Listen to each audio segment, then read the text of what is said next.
Bienvenidos nuevamente. En el día de hoy vamos a analizar el Consejo de Seguridad de las Naciones Unidas. El Consejo de Seguridad de las Naciones Unidas es un órgano principal de esta organización internacional, pero a diferencia de la Asamblea General es de carácter restringido, cuenta tan solo con 15 miembros. ¿Cuál es el rol más preponderante del Consejo de Seguridad? Sin lugar a dudas es la paz y seguridad internacionales, el mantenerla, el custodiarla, el evitar los conflictos, en síntesis. Las reuniones del Consejo de Seguridad son periódicas y en ella cada Estado miembro permanente tiene un derecho especial que se llama derecho de veto. Las reuniones en el Consejo de Seguridad son usualmente en Nueva York, no obstante, pueden hacerse también reuniones fuera de esta sede. En cuanto a los Estados miembros del Consejo de Seguridad, los Estados miembros del Consejo de Seguridad son 15. Como podemos observar en la gráfica, 5 miembros son permanentes y tienen un derecho a veto. Ellos son la República Popular de China, la República de Francia, la Federación de Rusia, los Estados Unidos de Norteamérica y Reino Unido. Junto a estos 5 miembros permanentes, tenemos 10 miembros no permanentes, que son rotativos cada 2 años y que tratan de representar a los diferentes continentes de nuestro planeta. El hecho de que existan 15 miembros en el marco de las Naciones Unidas en el contexto del Consejo de Seguridad generó una serie de protestas que llevaron a indicar que la democracia internacional no estaba plenamente garantizada porque los 5 grandes tenían un derecho a veto, porque estos 5 grandes habían sido incorporados dentro de esta estructura del Consejo de Seguridad de las Naciones Unidas en un contexto post-conflicto. En virtud de ello se elaboraron una serie de propuestas de reforma. Vamos a analizar cada una de ellas a continuación. La primera propuesta de reforma buscaba establecer una representación equitativa e incorporar nuevos miembros. Así se pensó en incorporar a Alemania, a Japón, a India, Brasil y Nigeria como miembros del Consejo de Seguridad. Posteriormente se hizo una segunda propuesta de reforma, en donde se habló no solamente de miembros permanentes y no permanentes, sino también de miembros semipermanentes. Posteriormente se implementó una tercera propuesta de reforma, en donde se hablaba de 5 miembros permanentes con derecho a veto, 10 miembros no permanentes y el aspecto innovador iba en relación a incorporar 6 nuevos miembros permanentes y 3 no permanentes. En total, se proponía cambiar el Consejo de Seguridad de 15 miembros a 24 miembros. Asimismo, una cuarta reforma fue planteada y en ella también se hablaba, en vez de 15 miembros, de 24 miembros. 15 permanentes, 10 no permanentes, a lo cual se añadía la innovación en el sentido de incorporar 9 no permanentes. Como pueden ver, todas estas propuestas de reforma resultan ser meramente cosméticas, en el sentido de que no ponían en peligro el derecho de veto de los 5 estados grandes, más bien se fijaban en aspectos de incrementar su número de miembros o de reducir ciertas funciones o atribuciones, mas no era una reforma de fondo. Ahora corresponde analizar cómo se adoptan las decisiones en el Consejo de Seguridad. Para ver cómo se adoptan las decisiones en el Consejo de Seguridad, debemos decir que hay 2 procedimientos o 2 tipos de formas de adoptar las decisiones. Cuando analizamos una cuestión de procedimiento y cuando analizamos una cuestión de fondo. ¿Qué es una cuestión de fondo? ¿Qué no es una cuestión de fondo? Esta temática no ha sido establecida en el texto de la Carta de San Francisco o Carta de las Naciones Unidas, pero se ha llegado a la conclusión a través de la práctica y de la doctrina de que son aquellas situaciones en las que debe concurrir el voto favorable de los 5 Estados miembros permanentes del Consejo de Seguridad de las Naciones Unidas.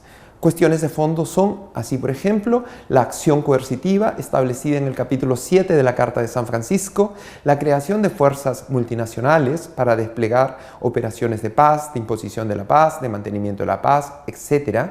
La admisión de nuevos Estados miembros, así como su suspensión o expulsión, el sometimiento de informes del Consejo de Seguridad a la Asamblea General de las Naciones Unidas, consultas y ejecución de sentencias de la Corte Internacional de Justicia, el nombramiento del secretario general de la ONU, enmiendas a la Carta de las Naciones Unidas, entre otras. Por ende, se debe comprender que las situaciones no establecidas dentro de este listado considerado como cuestiones de fondo van a ser cuestiones meramente procedimentales.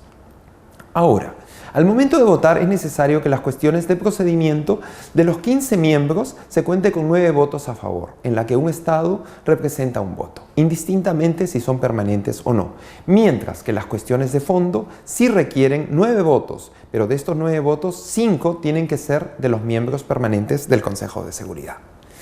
Ante la duda, debemos presumir que estamos frente a una cuestión de fondo.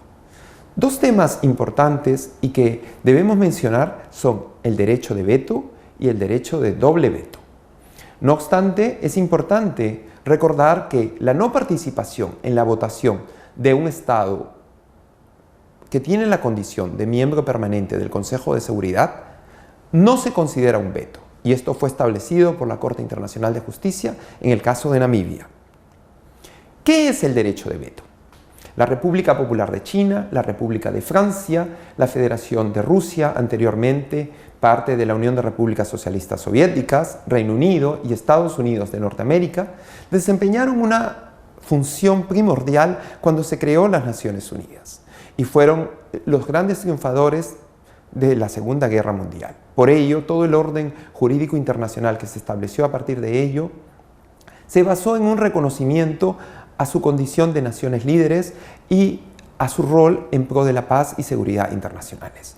Es en virtud de ello que estas naciones tienen un poder de veto, una circunstancia especial en la que cuando en el marco del Consejo de Seguridad se discute la adopción de una resolución o una decisión, en la medida que alguno de estos 5 países anteriormente mencionados no esté de acuerdo, no va a ser posible adoptarla y por tanto esa resolución o decisión no van a nacer al ámbito del ordenamiento jurídico internacional.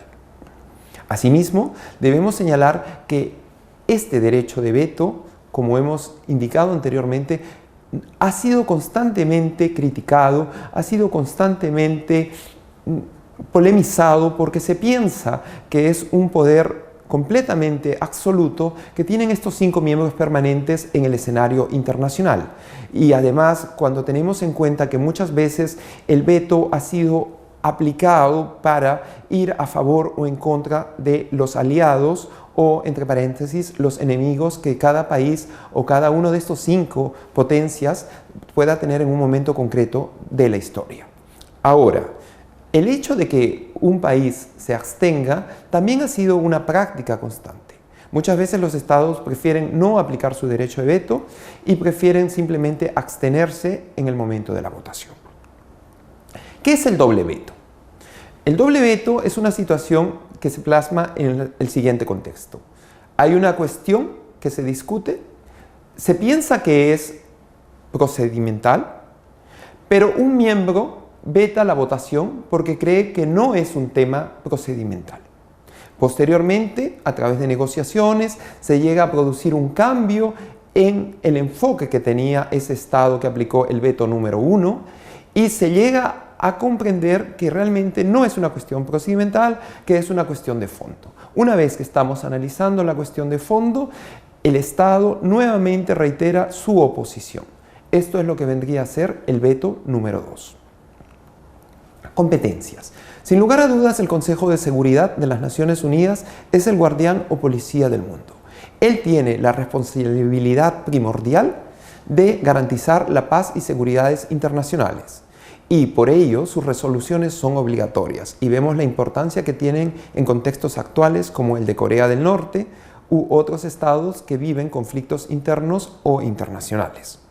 Asimismo, el Consejo de Seguridad tiene un rol primordial en la admisión de nuevos miembros, en la expulsión y suspensión de un Estado miembro en la medida que vulnere la Carta de San Francisco o dentro de su Estado se realicen graves violaciones de los derechos fundamentales de la persona. Asimismo, el Consejo de Seguridad tiene un rol preponderante en la elección de los jueces del Tribunal Internacional de Justicia y, por supuesto, en la ejecución de los fallos del Tribunal Internacional de Justicia. Recordemos que En el marco de las Naciones Unidas no existe un ejército propio que pueda obligar a un Estado que no quiere ejecutar los fallos del Tribunal Internacional de Justicia o de la Corte Internacional de Justicia. No obstante, el Consejo de Seguridad, a través de los dispositivos de la Carta, puede aplicar uno u otros mecanismos para obligar a un Estado a que cumpla lo resuelto por el Tribunal Internacional de Justicia. Y finalmente, también puede pedir dictámenes del Tribunal Internacional de Justicia sobre situaciones puntuales que puedan poner en peligro la paz y seguridad internacionales. Como ven, el Consejo de Seguridad de las Naciones Unidas es uno de los órganos primordiales del ordenamiento jurídico internacional y de la paz y seguridad internacionales, sin lugar a duda, su mayor garante. Muchas gracias.